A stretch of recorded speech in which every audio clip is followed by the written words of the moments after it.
State ও জাতীয় বিশেষ অর্থনৈতিক অঞ্চল পরিদর্শন করছেন অন্তত ৬০ জন ডেলিগেট। এ নিয়ে বিস্তারিত জানাতে যুক্ত হচ্ছেন হোসাইন জিয়াদ। জিয়াদ, বিনিয়োগকারীদের প্রতিনিধি দলে কোন কোন দেশের ডেলিগেটরা রয়েছেন? এদেশে বিনিয়োগের জন্য তারা কোন কোন বিষয়ে গুরুত্ব দিচ্ছেন জানাবেন।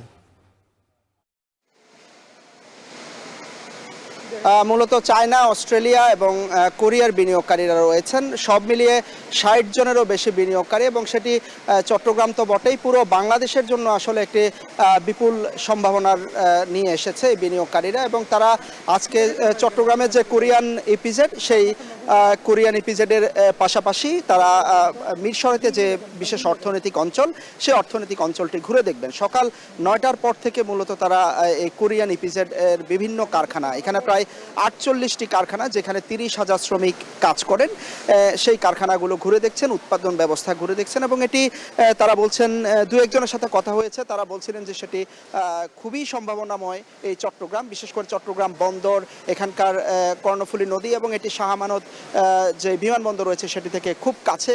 এখানকার যেই শ্রমিকদের যে মজুরি, সব মিলিয়ে তারা আকর্ষণীয় বিনিয়োগের স্থান হিসাবে তারা বাংলাদেশকে দেখছেন। তো আজকে মূলত তারা এই ইকোনমিক জোনের কথা তারা প্রশংসা করছিলেন। প্রায় ৫২% বনভূমিতে ঢাকা, প্রায় ২৫টিরও বেশি কৃত্রিম লেক রয়েছে এখানে। সব মিলিয়ে তারা বলছেন যে বিনিয়োগের জন্য চট্টগ্রাম এবং বাংলাদেশ একটি আকর্ষণীয় স্থান হিসাবেই তারা এসেছেন। মূলত হাতে কলমে তারা আজকে ঘুরে দেখছেন ইকোনমিক জোনগুলো।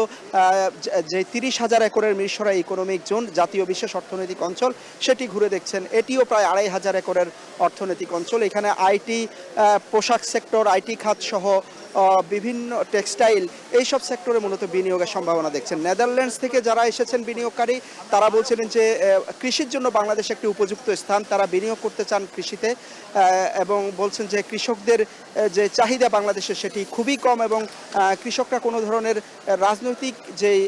রাজনৈতিক কর্মসূচির মধ্যেও থাকেন না। সব মিলিয়ে যে উৎপাদন খরচ, তারা আশা করছেন যে এখানে কৃষিতে বিনিয়োগে তারা কৃষির বিনিয়োগে লাভবান হবেন। তো সব মিলিয়ে আসলে আজকে ঘুরে দেখছেন সরকারের যে ঊর্ধ্বতন কর্মকর্তারা রয়েছেন, বেজার কিংবা বিডার, তারাও ঘুরিয়ে দেখাচ্ছেন এই কারখানাগুলো, উৎপাদন ব্যবস্থা সম্পর্কে জানাচ্ছেন, চ্যালেঞ্জগুলোর কথা উঠছেন। এবং তারা আশা করছেন যে নতুন বাংলাদেশ, সেখানে বিনিয়োগ, কর্মসংস্থান, অর্থনৈতিক পুনর্গঠন নিয়ে সরকার কাজ করছে। সে জায়গায় এই বিনিয়োগ সম্মেলনটি একটি বাংলাদেশের জন্য একটি মাইলফলক হিসাবে কাজ করবে।